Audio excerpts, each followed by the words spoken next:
So, hi guys, welcome back to my YouTube channel. So, if you are new here, my name is Mama Russell and I come from Kenya. And the capital city of Kenya is Nairobi. So, my first time going to Nairobi, I was 18 years after I finished my high school, because in high school I was in a boarding school.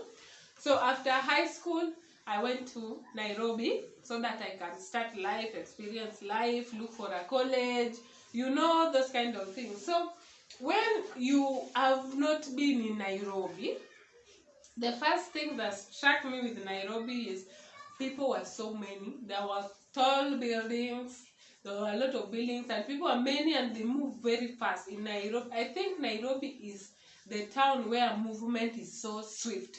People are walking fast. It's not easy to find somebody just slugging around the way we slug in the lakeside city and in Mombasa.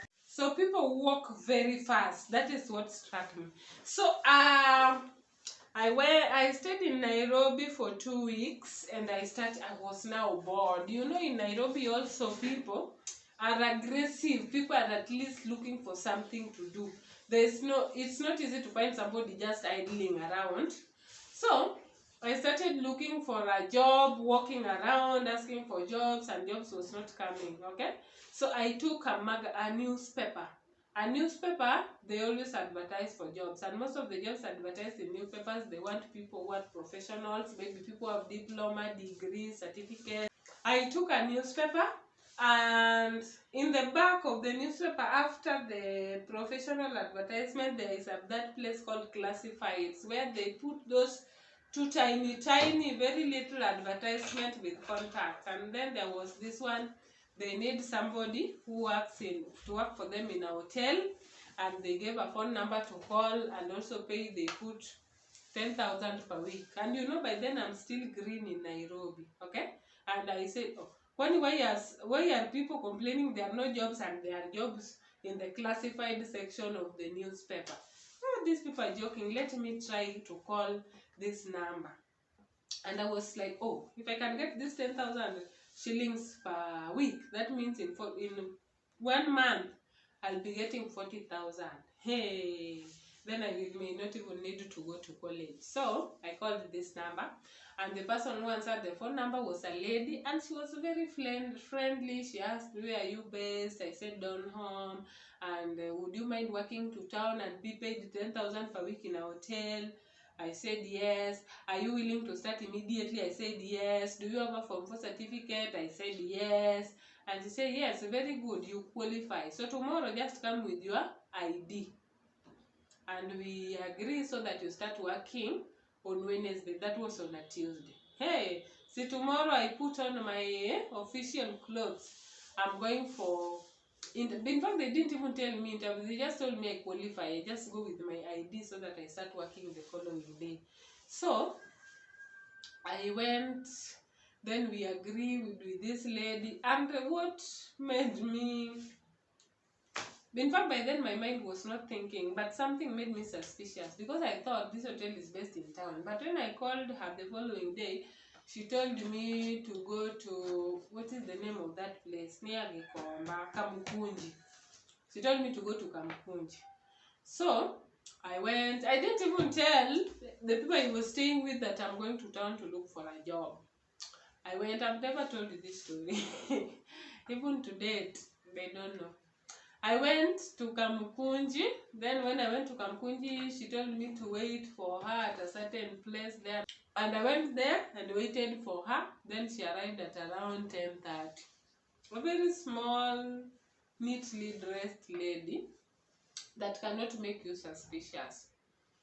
So she told me, okay, she told me, do you have your ID? And I said yes. Do you have the photocopy? I said no. Then she told me we need to do a photocopy. It's only photocopy that we need. And we went to in front of a particular shop there, and there was a bench, and she told me to sit there. And she was also greeting those people. So I thought she knew those people. I thought maybe she is somebody who is coming next to that place. So after she told me that I need to do a photocopy of my ID, and I asked her, where is the photocopy? And she said, don't worry, I'll do it for you. You just sit here, you wait for me to go do photocopy, then I bring you your ID. Then she told me she was trying to call somebody on her phone, and she was saying, okay, let me call my boss so that my boss can know that you've arrived, so that we can take the ID photocopy and you can agree, sign contract and start working tomorrow. And then she was like, oh, I'm trying to call my boss but I don't have credit. And no, she said my phone went off because I didn't charge it. Then by then there was no power bank.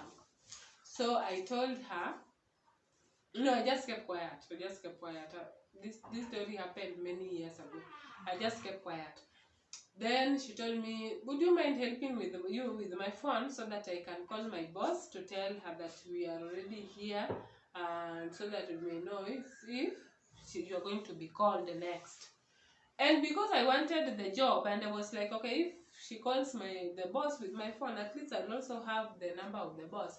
And then she took my phone, pressed it a little bit, pretended to be talking, and she somehow stepped out a little bit, and in the process of talking, still my phone on her ears, she said, okay, I'm coming back, let me just do a photocopy, it's just here, in this next shop, then I'm coming back now. My dear, I waited until 3 p.m. from 12. Now when I'm asking these people in the shop or people left nearby and say, do you remember that lady? Do you know that lady who came in? Nobody knew her. They've never seen her. And they were like, I thought you were together. I mean, we thought you were here. In fact, you've been sitting on my bench without anything. You have to buy even a soda to drink. This bench is for my customers. So I bought a soda, drank the soda, then left and went home. Hey, Nairobi people taught me that in Nairobi you don't trust people. Another day, a lady now tried to call me. You know, once bitten, thrice shy. Now she met me and she said, okay, me, I am from Makueni, and there's an organization that is helping youths to get jobs. So I've been employed there for the past 2 years. Do you know somebody who need a job? And you know I'm the one who need a job. By then I started going to college. So I was just walking and she said, then, kidogo tu, another lady also come. And these are ladies. Yes, they are ladies. Another lady also come. And she's like, okay, hi, my name is so and so. There's an organization that is helping youths to secure jobs, blah, blah, blah. Then she said, I'm also gifted in telling the future or seeing things about people. So what I'm going to do, you and this lady, because you two don't know me, the lady is going to walk in front and I'm going to see her future. Then I'm going to tell you what I'm seeing. Then you're going to tell her. So confusing.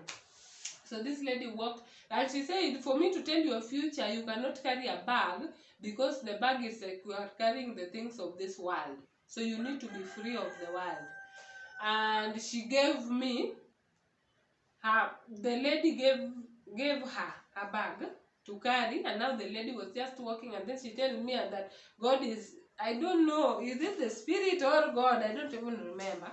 At what she's seeing that lady being successful, having 2 cars, having what.